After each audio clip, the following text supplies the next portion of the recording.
Morning, good afternoon, and good evening. Welcome to today's World Resources Institute press call to discuss key opportunities and expectations of major upcoming international summits, including the UN General Assembly and Climate Week in New York, COP16, COP29, and the G20 Leaders Summit. I'm just going to wait 1 minute while a few others join. Thank you.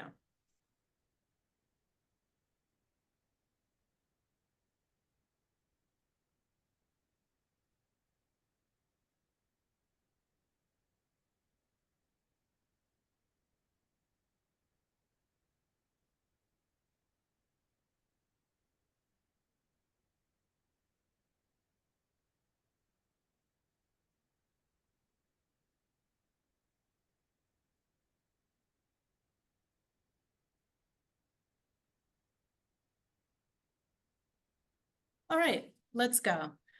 Hi, everyone. Thanks for joining today's press call. My name is Allison Cinnamon, and I'm the Global Strategic Communications Director for the World Resources Institute. Please note that today's press call is being simultaneously translated into French, Spanish, and Portuguese. At the bottom of your screen, you can click on the globe icon and select what language you prefer to listen to for the duration of the call. Next few months will be critical for international efforts to address climate change and biodiversity loss in ways that benefit people, nature, and climate. It's also a key period for securing the finance that's needed to boost action in countries around the world. Today, our speakers are going to give a preview of the major international moments coming up, including Climate Week in New York, COP16, COP29, and the G20 Summit, and talk about how countries can collectively use these moments to deliver impact for people, nature, and climate. We'll touch on important topics like the newly released action agenda from the COP29 presidency, which emphasizes a new global finance goal at COP29. We'll also address the need for countries to step up with more ambitious climate targets and biodiversity plans, and stress the need for countries to improve the implementation of existing commitments in order to pave the way for more progress leading up to COP30 in Brazil next year. For today, we'll start with some quick opening comments from our speakers, and we'll reserve plenty of time for Q&A. Your lines are muted, but once we start the Q&A, you can use the raise hand button and I'll call on you. You can also feel free to leave questions in the Q&A box throughout. This call will be recorded, and we will share the recording with you as soon as it's ready. And now I'd like to introduce today's speakers. We have Ani Dasgupta, President and CEO of World Resources Institute, Melanie Robinson, the Global Climate Director at World Resources Institute, Wanjira Matai, Managing Director for Africa and Global Partnerships at World Resources Institute, and Cristian Fuentes, or Krika, the Executive Director for WRI Brazil. We'll also have several more respondents on the line for Q&A, and I will introduce them to you following the opening remarks.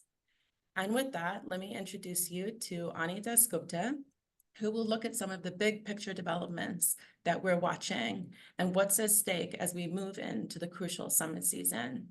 Ani, over to you. Thanks a lot, Allison, and welcome everyone. Thank you everyone for joining us from all over the world. And it's nice to see a lot of familiar people on this call, so thank you. I mean, this year already, I don't have to remind you, it's been one climate disaster another, topping the other one, from disastrous floods in Brazil, in Kenya, in Indonesia, heat waves in India, Europe, drought in Mexico, but now we see absolutely disastrous forest fire that's going on in Brazil across the Amazon.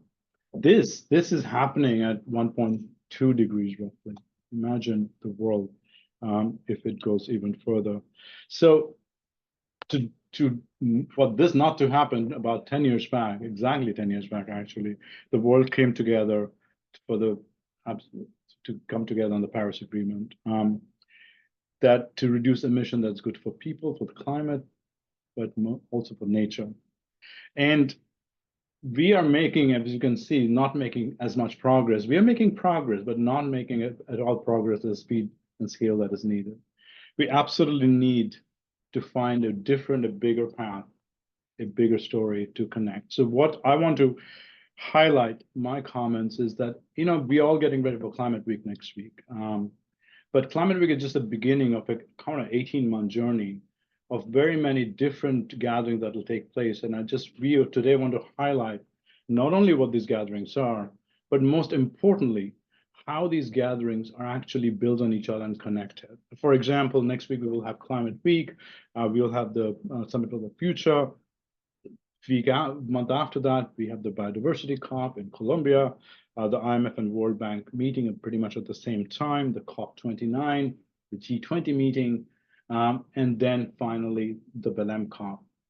Our observation is that these meetings are organized by different people, have different agendas, but they're critically connected to each other, and they build on each other. And you'll hear from all our speakers that how our view is that these conversations needs to be more connected than ever for us to get to the bigger outcome of actually making progress in the scale we need.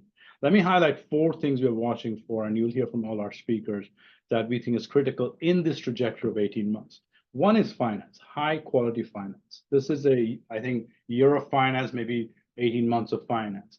What I mean by high quality finance is simply that the countries that are critical, especially developing countries in this transition, getting the transition right, moving from a fossil fuel economy to a renewable, less carbon economy, requires investments. This transition has a cost, requires investment. This is huge benefit, but requires investment at this point. And this investment, there's a lot of science about this.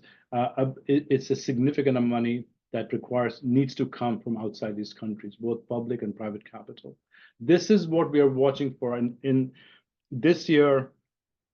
Actually, in Baku COP, there's a generational opportunity first time in 15 years for the countries to come together to figure out how they will support with public finance. But I want to point out, and you'll hear from Melanie in detail what we can expect at Baku. I want to highlight that is just one part, a very important part of the conversation. The collective understanding right now is that we need about $1 trillion of support to developing countries every year. But this money has to come from multiple sources. What you will hear from Baku, but also what happens in multilateral development banks, for example, the meetings that takes place in Washington for the IMF World Bank meeting, but also what the G20 meeting does, what the richest countries agree to do and not do on their own decarbonization, but also in the finance of the country. So, and finally, the largest chunk of money, the domestic capital, how that works. All this has to work to get private capital also in. So you'll hear from Melanie how these things need to work together. And I want to emphasize how these different meetings add to that. The second thing is for this finance to actually flow to those countries, a critical piece which we're not discussing enough is the action countries are taking. Every country in the world needs to find its own path to decarbonize. I want to highlight that, their own path to decarbonize. They have to be ambitious, they have their own context, own politics, they're all dealing with war, security, funding, debt. They have to find their path. But the action they take in their context, the ambitious action they take, actually makes it more attractive for both public and private capital to flow to those countries. So the domestic action is as critical to get this virtuous cycle going. Third is what will happen next month in Colombia, is the Biodiversity COP. The science is absolutely irrefutable right now. The clarity, the connection between climate outcome and nature outcome. You can see what's happening in the forest fire in Brazil, that we're losing the most precious forest because of drought there. And another thing to connect is that not only we need ambition climate, we need ambitions of countries on nature, and countries will come to Colombia with their plans for biodiversity preservation. But at the same time, we're trying to raise a fund of $20 billion plus to protect biodiversity. These funds come from the same coffer. So how do they actually connect these two, and you'll hear from Manjir Mathai in a minute what to expect in the Colombia COP. Finally, all this will add up to need for higher ambition to every country. And this is interesting. You know, we have ambition now. We're actually not implementing all the ambition that there is. So why more ambition? First, we're not going to get to a 1.5 degree world without more ambition. Second, evidence shows, our own evidence shows, higher ambition, though people don't fulfill all of it, actually leads to more action. So we do need higher ambition, and that is we'll start building actually from next week as we start discussing. But here is the connection. Higher ambition from the developing countries only will come when they have some confidence that there'll be finance to back it up. And this is the chicken and egg question. Higher finance will come if countries are able to, richer countries feel that the developing countries are going to promise and keep their promises and ambition. And this is where trust is needed for both the parties. This is where I think our biggest hope is that we start the next week in New York, what we all should be working towards, and we are looking into how we can actually build on the trust that's required among parties to come to a negotiated outcome that is more ambition than the other for climate, for nature, for finance, and for countries to take the most ambitious action they can take in their countries. With that, back to you, Alison. Thanks so much, Ani. If you're joining us late, please note that today's press call is being translated into French, Spanish, and Portuguese. You can click on the globe icon at the bottom of the screen to select what language you prefer to listen to. So next, we're going to hear from Melanie Robinson on what's coming up at COP29 in Azerbaijan in November, where negotiators will look to lock down a new global climate finance goal and set the level of ambition Ani was just talking about for countries to submit their new national climate commitments. Melanie, over to you. Thanks, Alison. And yeah, I'm going to go into a bit more detail on the new climate finance goal and those NDCs. So let me start with the new climate finance goal. In Azerbaijan has been dubbed the climate COP, and for good reason, because as Ani has said, that's where for the first time in 15 years, countries will be coming together to agree what kind of finance will be available to developing countries to help them with their climate transitions. And yes, the last time we did this was at the COP in Copenhagen back in 2009. And that's when developed countries agreed to the 100 billion a year goal to support developing countries, meant to be delivered by 2020, and then extended and delivered a little bit late. And now 15 years on, a lot has changed since Copenhagen. We know a lot more about climate impacts, and Ani already talked about some of the devastating impacts we've been seeing this year, and climate change is in the here and now. So the context has changed and the challenge we face has changed. But we also know a lot more about the challenge that we're facing. And as Ani said, every single country in the world is going to have to get onto a new economic development pathway, one which is net zero, it's climate resilient, nature positive and inclusive. And we know just how huge that challenge is for all countries. But while developed countries in China can probably find the finance to make that transition themselves, we know that developing countries will need international finance to be able to make that transition. And now I'll get back to the numbers that Ani started to quote. We've got pretty solid numbers from the G20's independent high-level expert group on climate finance that found that for countries, developing countries excluding China, to meet their climate and biodiversity goals, they'll need 2.4 trillion a year by 2030. And that represents around a fourfold increase overall. Now, the lion's share of this, about 1.4 trillion, is expected to come from developing countries' own finance. And as Ani said, their own public policy and their own ambition is going to be incredibly important for attracting finance. But the expert group does identify 1 trillion per year that's needed in external finance to support this. And around half of that, around 500 billion, needed to come from international public finance, and the other half being private finance, which is partially leveraged by that public finance. And to put that down into specifics of what that means for different types of finance, They reckon that's probably a tripling of multilateral development bank and development finance institution money and a trebling of bilateral concessional finance. So closing this international climate finance gap is what Baku is going to be all about.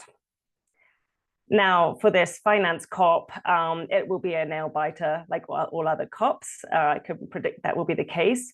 But we do believe that if negotiators get the right political signals from their leaders, and if they negotiate in the spirit of collaboration and compromise and recognize their global shared interest in achieving climate, nature, and people goals, we think that we can get the climate finance goal over the line, and that will be absolutely essential for driving climate action for the decade and more to come.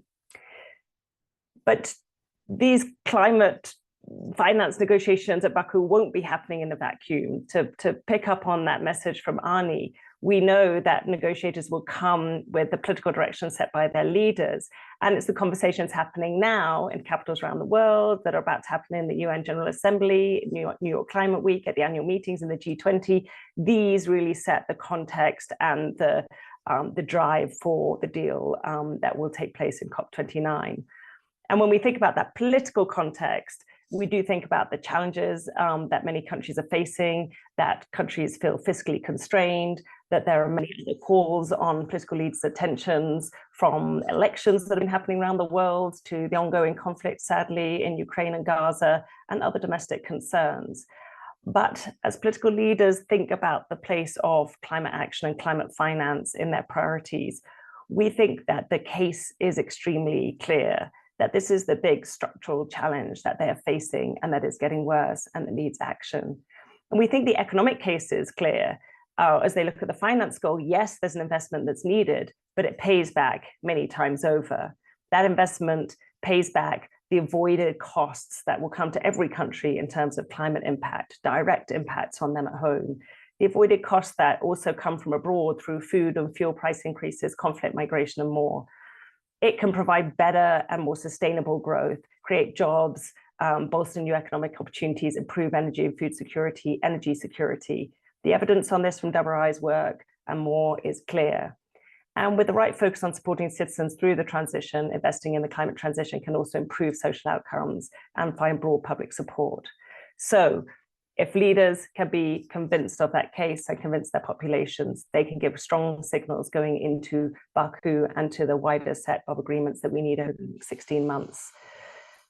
So now coming back to the actual job that needs to be done in Baku, countries need to land not only on a top line dollar figure, but they also need to decide when to deliver it by, under what terms, how it will be measured, and which countries are eligible to receive funding. Now, perhaps up there with the scale of the funding, perhaps the most contentious issue is which set of countries are going to be obligated under the UN framework to contribute funds, whether that should be expanded. And just this morning, World Resources Institute released a climate finance calculator.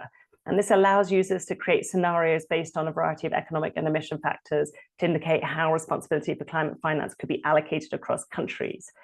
We will be sharing a link to that calculator and an article about it in the chat, and we'd be happy to walk you through it after this call. Now, the calculator is not supposed to give you a definitive answer of exactly who should provide what in terms of finance, but we do think it gives negotiators and those interested in this finance negotiation a way of looking at, if you weight different factors in terms of wealth, emissions, what kind of outcomes you can get. And we think that can drive well-informed discussions at COP29 and will help with agreement there.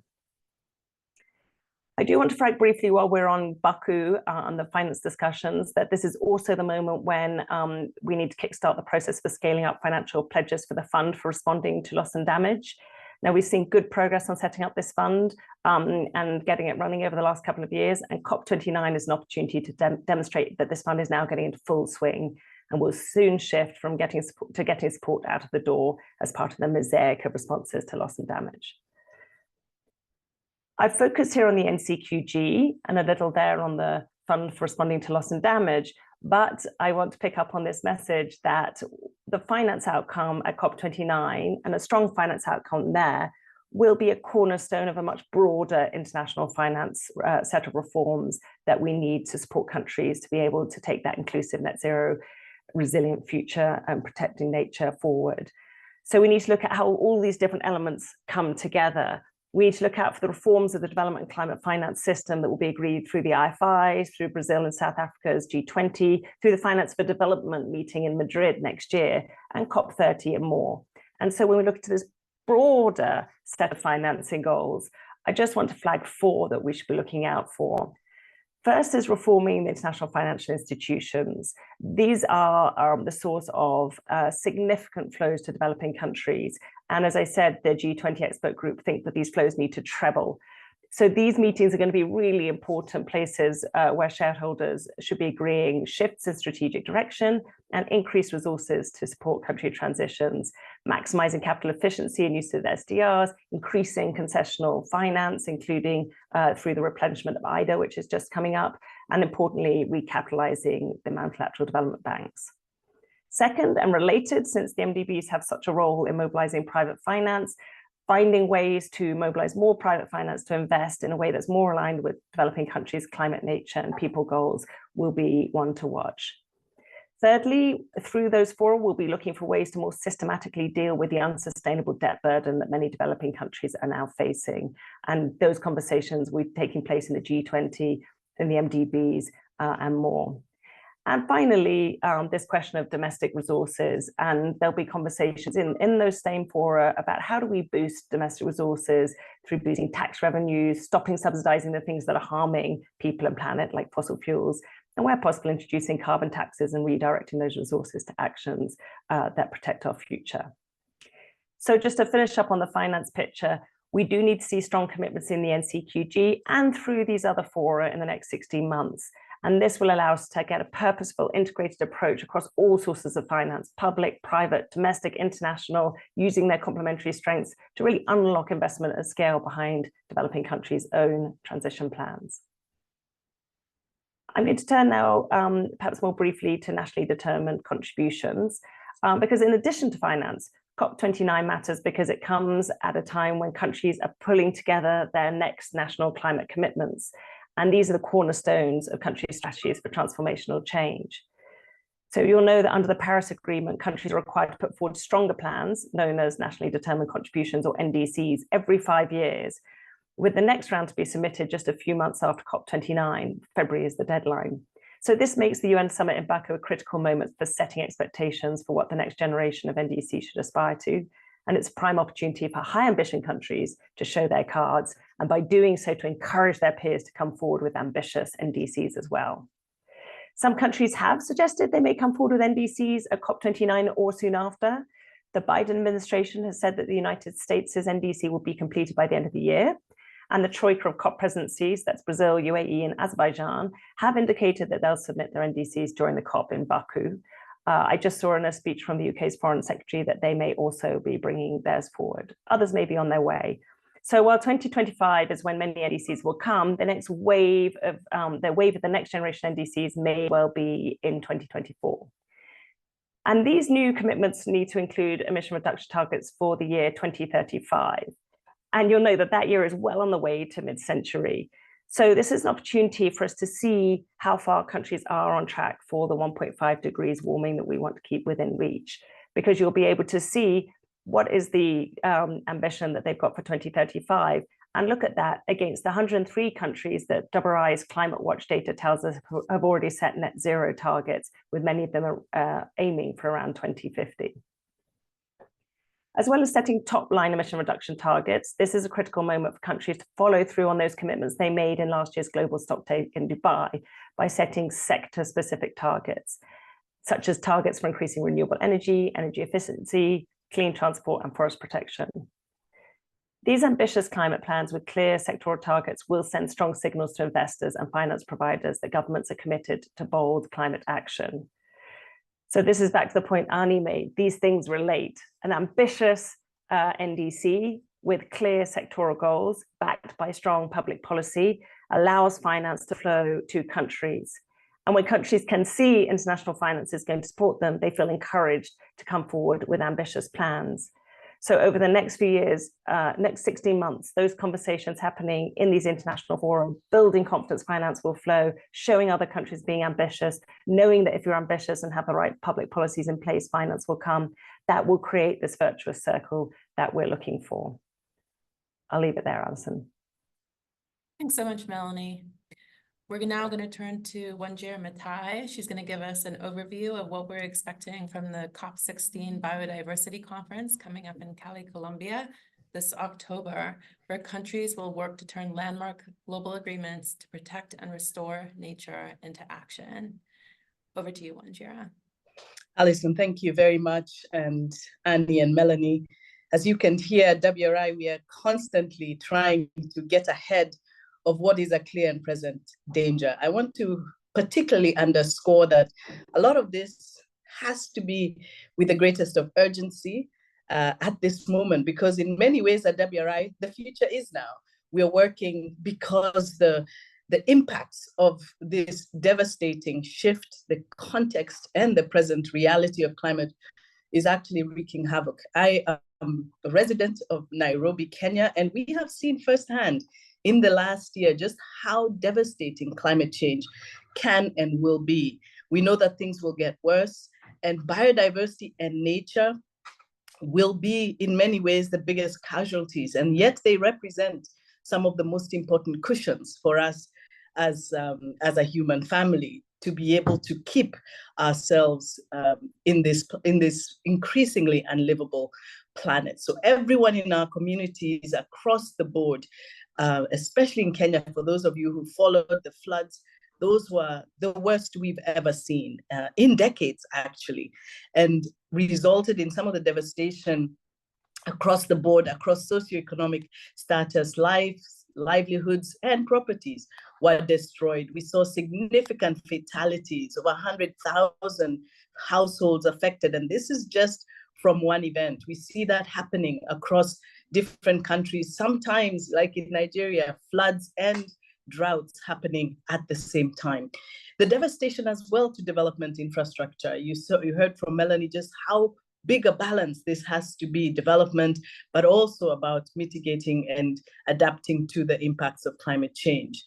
Now, governments are already spending significant amounts of their budgets to address climate impacts, but even as they then balance the funding for development. And this is already in a situation, many of you know, of increased burden and debt distress already in the strained economies. So as WRI, we want to be able to underscore how important it is, particularly for frontline communities. I spent time after the floods that we had. I went as part of WRI Africa. We wanted to witness firsthand the impact, not only on what we were seeing in the news, but also how it played out for frontline communities.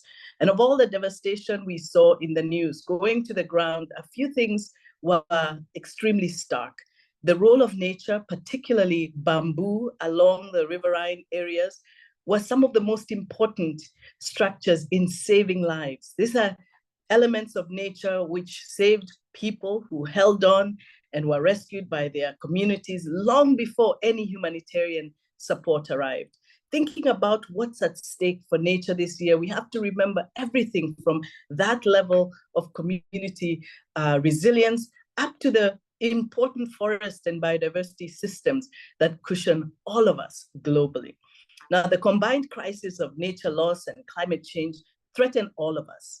This will be the hottest year on record, and we know that our cities and our communities will rely significantly on nature-based solutions to cushion us against them. Yet, at the same time, we're losing significant amounts of tropical forests, 10 soccer fields every minute. That is almost inconceivable. Around 1 million species are threatened with extinction. And as we like to say sometimes, some we don't even yet understand the role that they play in this beautiful planet. The ocean rapidly warming and acidifying. And we know that the balance of climate and temperature is so much a function of our healthy oceans. And at the same time, half of the global GDP is dependent on nature, and over 1 billion people rely on forests for their lives and livelihoods. So countries must address the growing nature crisis in a way that benefits both livelihoods and climate. At WRI, we have an emerging paradigm that helps us continue to think in a very integrated way about the actions that we take.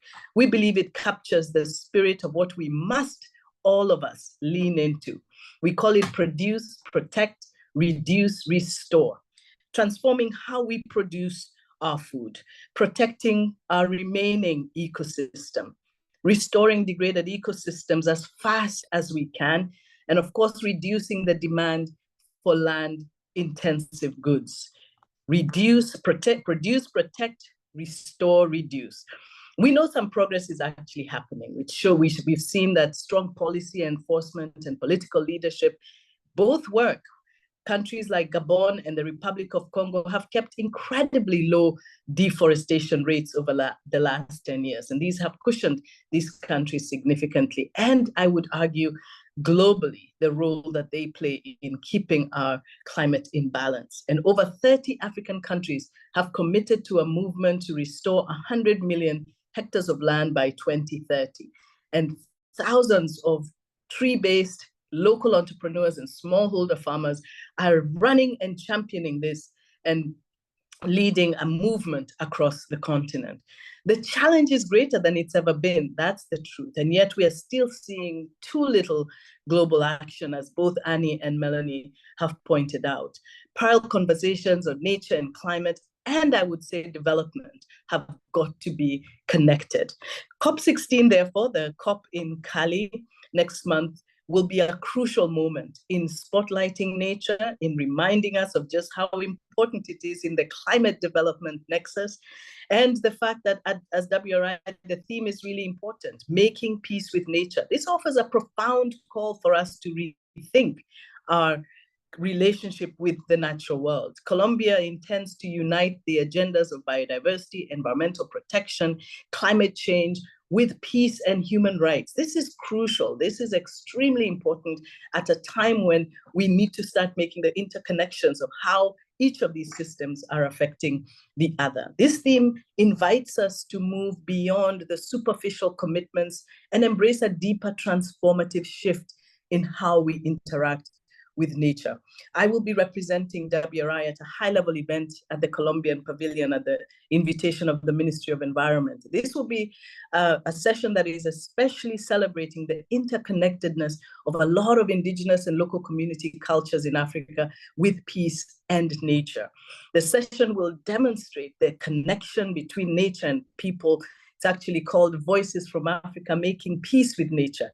But we will actually be talking not about how, but how this is already happening, not how to.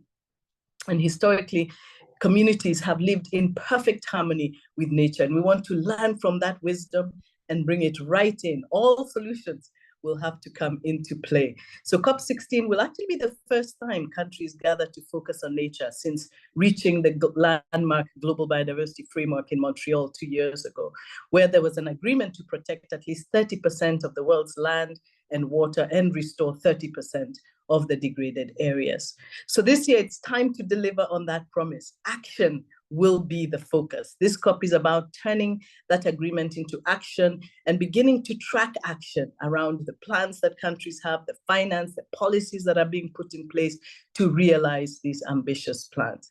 We expect by COP16 that all countries will put forward equitable, what are being called national biodiversity strategies for action plans. You've heard that NBSAPs, to protect nature and restore nature. These plans will identify key areas for prioritization, planning of the food systems transformation, and also tackle the perverse incentives that are driving the destruction of nature. So far, we know that the core issue at COP16 is also whether developed countries will follow through on their promise to provide $20 billion by 2025. These are commitments, again, was mentioned by Annie. Trust is a core part of this delivery, remembering that developing countries are already spending upwards of 15% of their GDP on addressing issues of biodiversity loss. So far, we know that we are off track and we've got to work on getting on track. And just as Melanie has explained, we will need significant resources, additional capital, but also innovative mechanisms to attract private sector capital. Another critical part of countries' plans should be to increase Indigenous peoples and frontline community engagement in all of this work on nature. Long before, as I mentioned, any humanitarian support arrives, often frontline communities, local communities have already stepped in and begun to deal with the crises at hand. So this is not only a morally right thing to do, but it's also the smart thing to do. At WRI, our research shows that community managed lands have lower deforestation rates and hold more biodiversity, store more carbon, and much more than are managed by others. Finally, in WRI, we're investing quite a bit on the monitoring side. Countries will have to set up a monitoring framework at COP16 that will measure progress towards the global biodiversity framework goals. Monitoring is imperative, both to create the sort of transparency and accountability needed, but also to learn and adapt. And we believe that independent monitoring can play a critical role alongside official monitoring by government systems. So in closing, Africa will be central to the conversation in Cali. We will be there, and it's one of the most biodiverse regions we know Africa is on the planet, hosting some of the most important biodiversity and certainly the healthiest lung in the world. And we need to see that in every country, every ecosystem around the world, real action, so that we are not continuing to be the architects of our own apocalypse, but walking into a future that is more realizable and more livable for all. Thank you. Thanks so much, Wanjira. Thanks to everyone. We're going to get to your questions soon, but we have one more speaker. It's Christiane Fontes, or Krika. She's going to preview two major moments in Brazil. There's the upcoming G20 Leaders Summit and next year's COP30 conference. And then after Krika's remarks, we'll open the floor for Q&A. Krika, over to you. Thank you so much, Alison. Bom dia, good morning, good afternoon, everyone. Thanks for joining us. I'd like to start with a big thank you to WRI's comms team for organizing this press call. It's excellent timing for us to have this conversation with you all, considering the number of relevant events happening in Brazil, but also at international level in the next coming months. I am speaking with you from Brazil, where we are currently facing extreme drought for some weeks. It is the worst in decades on record. And together with that, and not only as a result of that, but also increase on forest degradation, illegal and criminal actions, we are also facing record numbers of forest fires throughout the country, and most of them in the Amazon, but also in Pantanal and in other Brazilian biomes. It's quite tragic. And also some of our most renowned climate scientists, such as Carlos Nobre, are currently in panic with what's happening in Brazil because of the acceleration of the impacts of climate change. So we really need a new momentum for the climate action agenda in Brazil. In relation to the G20 agenda, as you know, it is a vital forum for us to mobilize resources, political leadership, and also partnerships for the climate nature agenda, because G20 countries represent 85% of the world's GDP and almost 80% of the global GHG emissions. So they are extremely relevant. And Brazil's its presidency this year, I should and need to acknowledge, has put climate and nature agenda at the center of its existing working groups, but also has created also new initiatives, such as the task force for global mobilization against climate change, or I should mention also the initiative on bioeconomy that was established to accelerate the global transition for a global bio-based economy.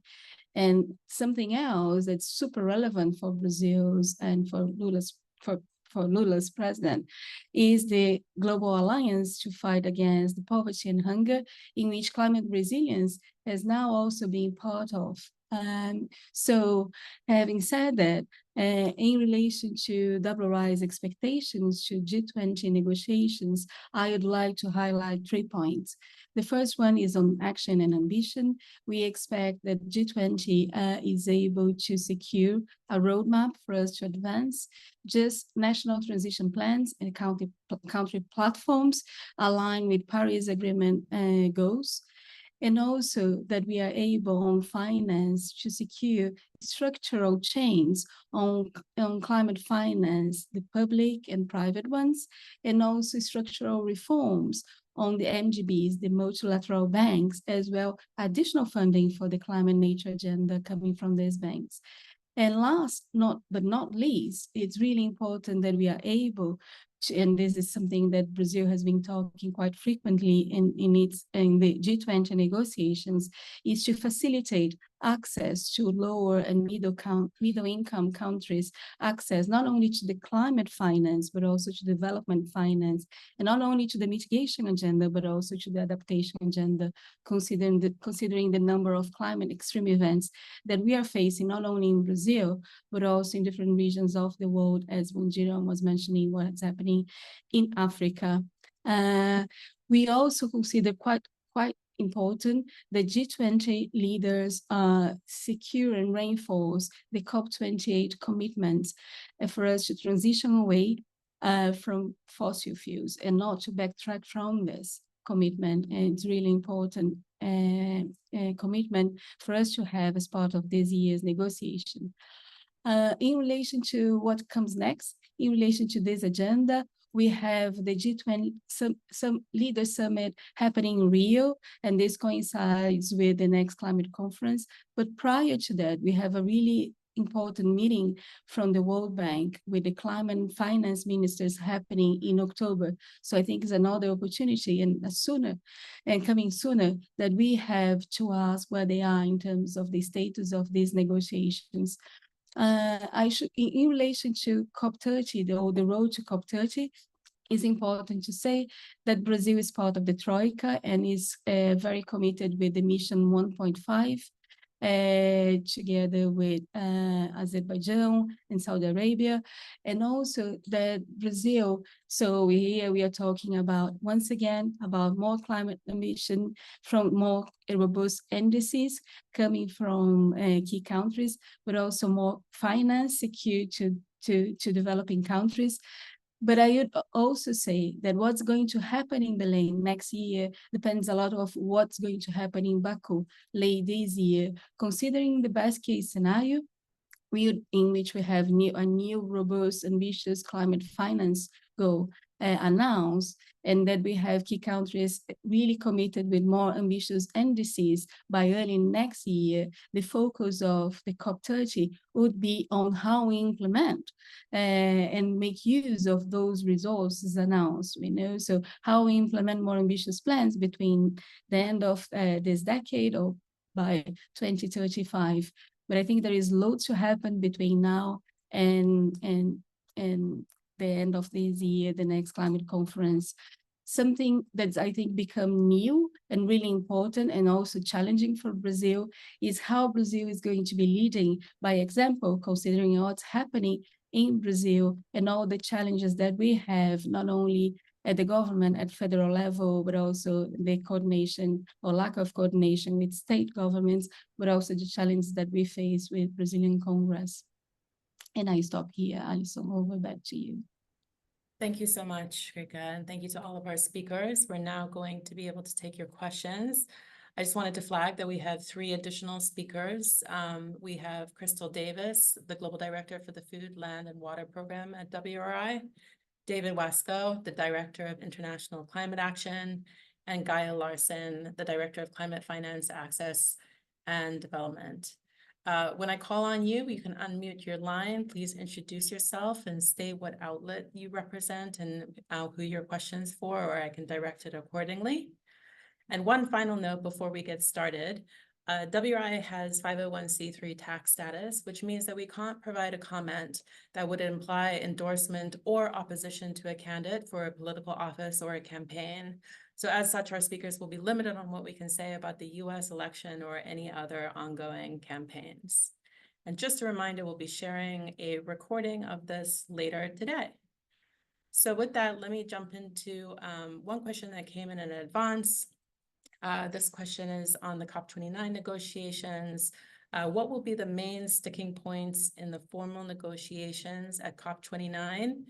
Is it realistic that we get an agreement on the NCQG? And what would be the consequence if there is no agreement or even a bad agreement? So with that, I will turn to Gaia, perhaps, to jump straight in and give us her perspective. Thank you. Yeah, sure. Thank you for that question. So I think, as we all know, at COP29, the big agenda item is the new finance goal. And the big sticking points there are, of course, how big should the goal be? And should there be more than one number? So is there perhaps one number that's kind of reflective of what the 100 billion was, where it's the provision of finance from developed countries or contributor countries to developing, and then there's a bigger number that reflects more of the global shift of finance, including domestic finance within developing countries. So, you know, that the structure and the size of the numbers is going to be a big sticking point, and then who is considered a contributor, and also what it means to be a contributor. Are there different types of contributors, different layers of countries that are expected to contribute in different ways or to report on their financing in different ways? That's also become a big conversation within the negotiations, because developed nations, those who have been considered contributors under the 100 billion, say, you know, they emphasize that there has been a rapid growth in economics and in emissions in some countries in the last decades, and therefore there should be a shift in this list. Whereas others say, look, we have already agreed that it's you know, countries that have historically been developed that have been contributors, and it should stay that way, and we shouldn't reopen this conversation. Now, those are very hot topics, and it will not be easy to get to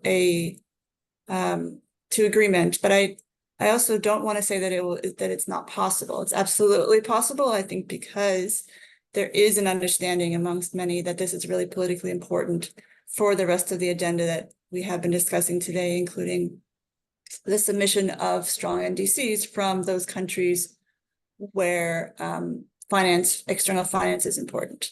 So that there has been, I think, because of how far or not far we have come so far in the conversation of these pressing topics, there's been some skepticism as to whether a goal can be met in Baku, and of course that skepticism is realistic, and nothing is a given. But I think we shouldn't also overplay or over-exaggerate the negativity, in that we know that in the past as well, lots can happen within the 2 weeks of the COP itself, and so there's still plenty of chance for an agreement to be made. Thanks, Gaia. All right, I'm going to turn to Jen Lauhi. Jen, you've got your hand raised. I also see your question in the chat, but we'd love to hear from you live if you are willing. Absolutely, Allison. Thanks for doing this. Ani and Melanie both noted kind of this virtuous cycle, right? The chicken and egg dynamic, and that we all hear about at COPs ever more so this year, where finance and ambition are inextricably linked, and you need trust to kind of bind it all together. I know you can't speak, really in detail about the U.S. election, but I do wonder, I mean, this is the elephant in the room. How do negotiators kind of cultivate the trust that they need to unlock, both greater ambition and really ambitious, strong finance commitments, given this, real 50-50 chance the U.S. will pull back from international climate diplomacy and walk away from any finance commitments that get made at this COP? Great, thanks, Jen. With that, David, I'd love to hear from you first, and then if others want to come in, let me know. Great. Thanks for the question, Jen. You certainly are raising a very relevant dilemma that I think everyone recognizes we're facing right now. To me, the answer is that regardless of election outcomes or other geopolitical dynamics, I think countries are very much determined to continue their collaboration on climate action. And as part of that, we're seeing an increase, and I think Gaia was alluding to this, in a sense of determination to have the new climate finance goal completed at COP29. Now, clearly, there are plenty of things that could upset the apple cart, but countries don't have, I don't think, have an incentive to upset apple carts, kick the can down the road, and so forth. And one of the reasons for that is, in fact, that virtuous cycle, that in order to have a strong foundation laid for the NDC process next year, and I should say this year as well, as Melanie noted, we're likely to see some NDCs start to come in, including from some major players. In order for that foundation to be set, we are going to need a strong outcome on the new climate finance goal. So while, as I said, things, could end up not as happy as we might like in terms of what comes out of the COP, there's no question that countries want to see a continued collaboration, the multilateral process to really carry forward. And I think we're seeing that in things like the outcomes that are likely to come with the climate ministers and finance ministers meeting that will happen during the World Bank IMF meetings in October that Krika mentioned. I think we're going to see it in a lot of the language that is currently drafted for the summit for the future. So that is the underpinning, and I think that's what will carry things forward. Great, thanks, David. Ani, did you have something you wanted to add to that?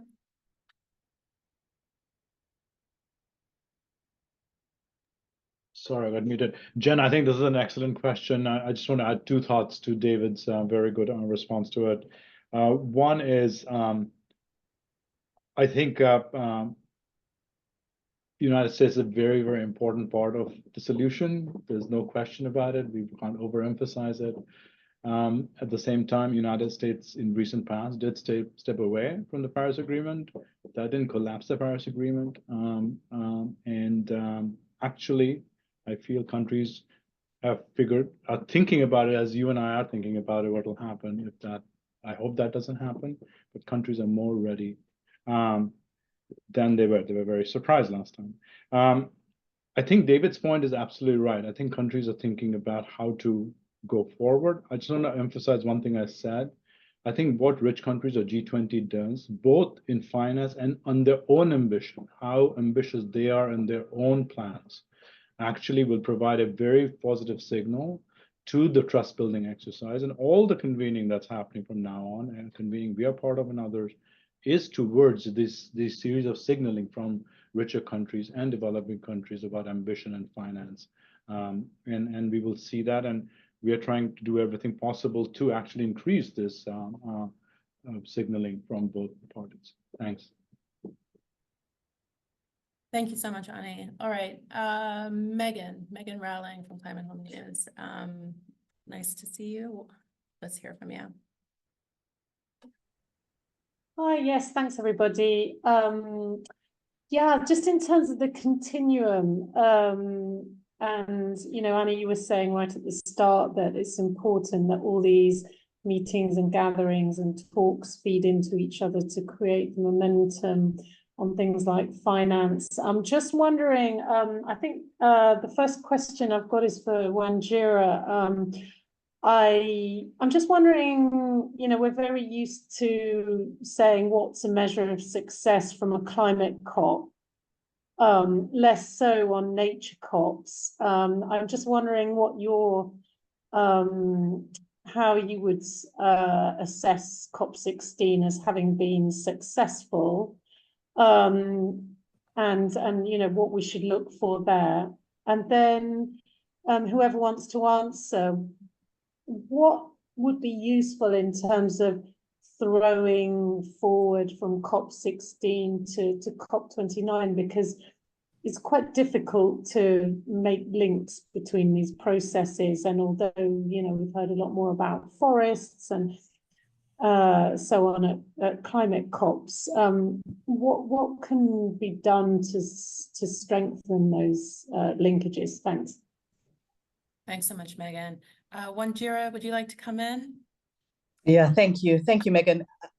I really like your question, because so often we are very good at tracking the climate outcomes, and it is no different for biodiversity. The 2 years ago in Montreal, the Global Biodiversity Framework laid out exactly what we need, and the commitment was made. So most important is to track action against that framework and those goals. And that's really the most significant part. Each country setting out the biodiversity targets and action plans. Those plans are equally important, because that's exactly the roadmap for how we're going to get there. So the number one is really the implementation of that framework. The question on biodiversity credits is actually quite related here. The guidelines and standards and mechanisms, and you know, how do we actually implement and create the methodologies that will be needed for measuring, reporting, and verifying biodiversity outcomes? And those will have to come before we can say we have credibility in the biodiversity credit space. So all of those modalities are really important and an important part of COP16. And that's why this Nature COP has been given such a high profile, so much at stake, that is action oriented now, because the frameworks, the mechanism, the ambition has been set. And then, of course, I would say another really important one, which is perhaps just as important in the climate space, is the collaboration with governments and communities, businesses, indigenous communities, all of those developing a collaborative collaboration across nature outcomes and not only climate ones. I would say, Megan, those are the three most important. Great, thanks, Wanjira. And Melanie, I'm wondering if you'd like to walk us through the linkages between COP16 and COP29. Yeah, thank you. Yeah, I think, Megan, the links are there. I think Wanjira referred to some of them. Clearly, what happens on forests, on food systems, on water systems in COP16 has huge resonance across to COP29, and people will be looking to see what level of commitment is there. So you can draw a line through from COP28 and some of the sectoral commitments that were made under COP28. Are those picked up and being driven forward in COP16? And then that gives you confidence that they can also be driven forward through the NDCs and through the commitments that you see in COP29. So that's the kind of one through track where in these systems, they're so important for people, nature, and climate that you can see how they link across the COPs. Secondly, on finance, clearly the tone and the level of collaboration and the drive to make sure there is the finance that countries need to be able to support their biodiversity goals, what is shown at COP16, I think will have resonances and will have, send signals across to COP29. And it's striking that having been a negotiator in these contexts in the past, sometimes negotiators in one context can come up with a smart way of tackling a problem that actually helps you unlock a problem you've got in one of the other negotiations. So some people are talking about the way that in the biodiversity COP, they've managed to find a way of structuring the finance to talk about the different layers, something that Gaia just referred to, and that might give some hints and some ideas across to the negotiators in COP29. And then very finally, to draw the link across to what Creek was talking about when we get to COP30 and we start thinking a lot more about implementation and how does finance actually come in behind developing countries' own efforts to meet people, nature, and climate goals.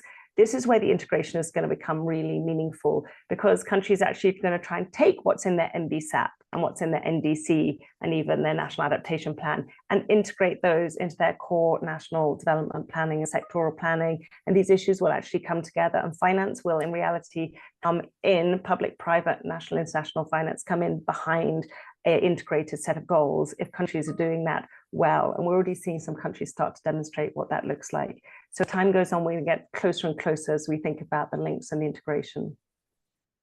Great, thanks, Melanie. I see we're at the top of the hour. We can go a few minutes over so we can take about 4 more questions. I'm going to take one from the chat now. which is what should COP16 seek to achieve for nature markets, such as biodiversity credits? Crystal, do you like to layer on what Wanjira said earlier? Sure. So I think we'll definitely see conversations around innovative sources of finance like nature markets, biodiversity credits particularly, but the main outcome we really need to see on finance is developed countries stepping up to the plate on the $20 billion goal, and also other difficult but critical near-term actions on finance like redirecting 500 billion in harmful subsidies. But on biodiversity credits specifically, obviously this is controversial. Some see it as quite promising, others see it as quite risky, the greenwashing risk in particular. WRI hasn't taken a strong position on this either way. What I will say is that we need more private finance. We can't close the nature financing gap without it, but we also shouldn't try to rely on a single type of incentive or mechanism. We need diversified options. There was, of course, a lot of hope and expectation around carbon markets delivering for nature. We've learned some tough lessons, and I'd say at this stage we shouldn't rely on carbon markets alone.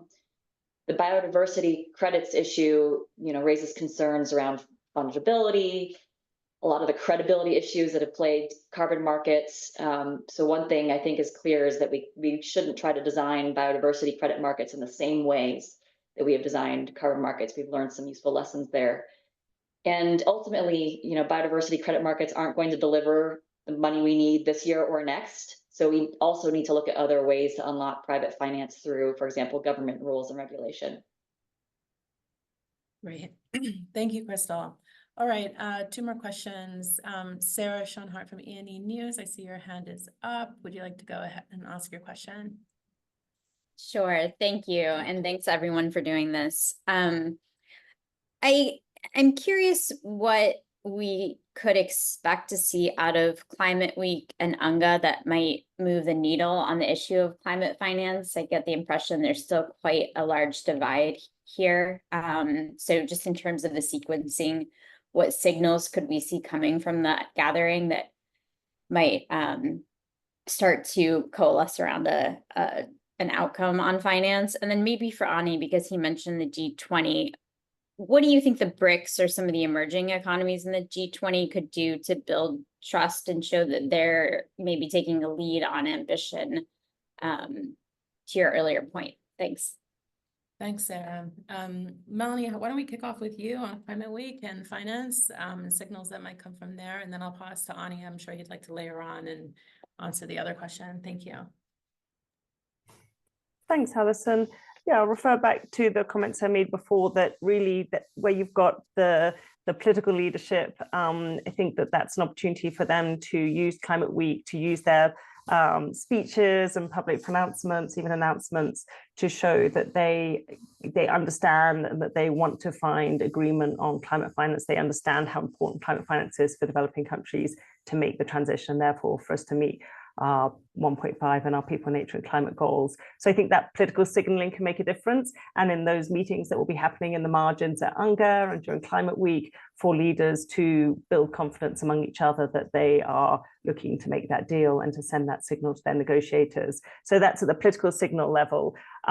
Negotiators will be there, and I'm sure they'll be meeting to try and iron out some of the issues, see if there are some issues they can make a bit of progress on to get closer to each other, so that really the final weeks are around those difficult, thorny deal-making issues. So maybe out of the public eye, but I think we can expect some of that too.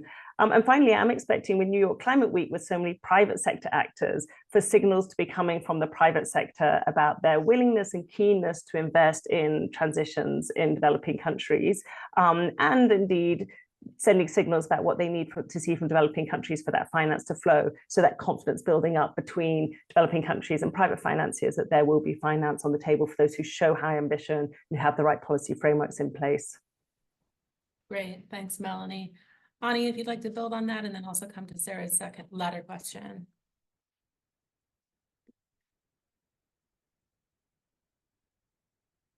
I'm sorry, I got unmuted automatically.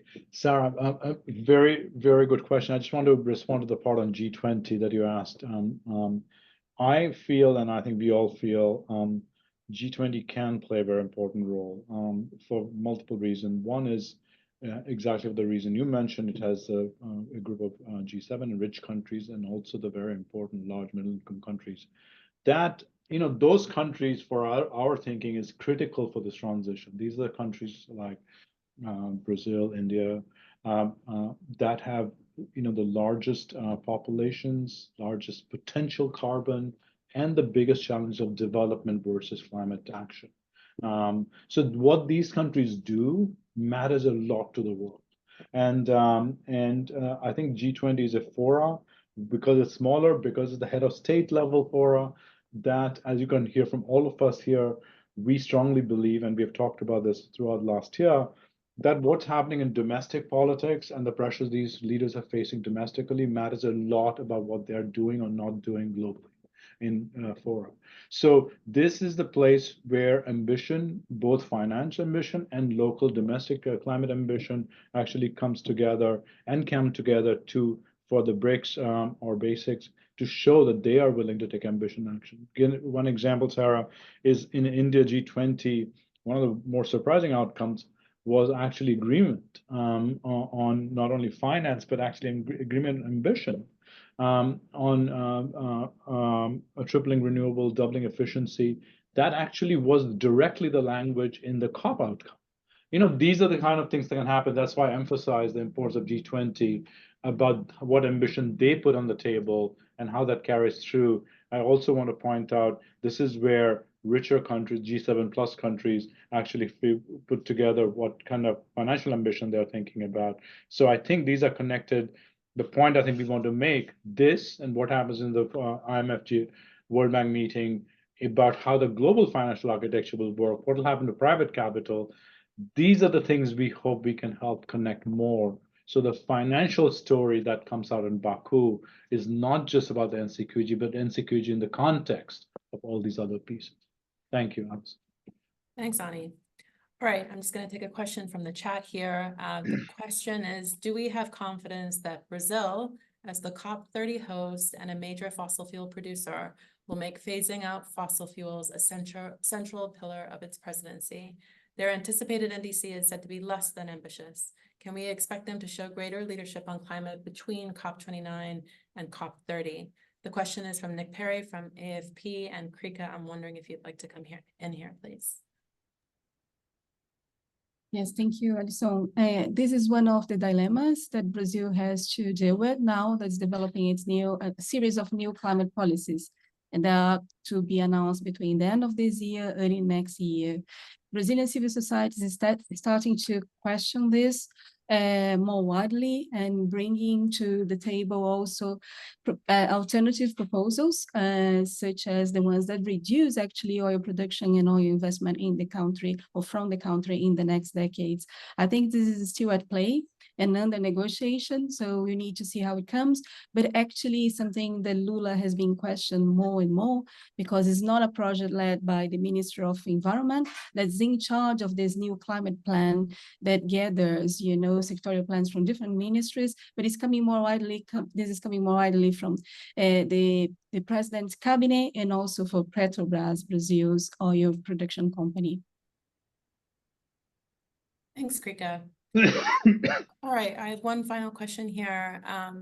Which one, Jira? I'd love it if you could come in. The question is, do you believe climate-related disasters in South America and then all over the world really will push governments in this region to be more aggressive in upcoming negotiations? Well, perhaps we start, Krika, with you, given the focus on Chile, Brazil, Bolivia, and the disasters there. But then, Wandria, I'd love to hear your thoughts on whether really climate impacts globally will affect a level of ambition. So in relation to responses, there are some proposals that were recently launched by the Environmental Minister, Marina Silva, that is to establish a new legislation in Brazil to deal with climate emergency so that we can work on prevention actions instead of dealing with the results of climate and the impacts of the climate extreme events that we have been facing in the country. And there is also the announcement that is going to be actually formally launched Climate Week next week of this climate authority. That's this new body autarky that Marina and President Lula have been referring to for at least 1.5 years. But some of these actions that they have been announcing in the last weeks as response to this crisis we are facing right now, they somehow depend on approval of the National Congress. So we need to keep an eye on this, you know, how this is going to be received and approved and dealt with by the National Congress. Thanks, Rika. Wanjira, any last thoughts? Well, thank you, Alison. I would say yes. In short, we can expect not only in Latin America, but I think all countries should realize these disasters are extremely serious and exactly why we should take much stronger stances at the negotiations. We can definitely expect developing countries to take more. They stand to be most disproportionately affected by a crisis they had very little in bringing about. I'm always reminded of the fact that the science and the signs of climate change that we see today, when you look 20 years ago at what the IPCC was predicting, they predicted much less severe. So things are worse than predicted up to 20 years ago. These are absolutely serious times. And so I think we will see heightened, urgent need for stronger climate action and adaptation measures, definitely stronger push for policy shifts, and then, of course, for delivery on finance. Okay, thanks, Wanjira. And thanks to everyone for joining the WRI press call today. This will be recorded and we'll share the recording with you all. Please do follow up with me. You have my email, allison.cinnamond@wri.org, if you have any further follow-up questions for our speakers. And we look forward to seeing you at all these major meetings and summits throughout the fall. Have a great day. Thank you, everyone. Bye all.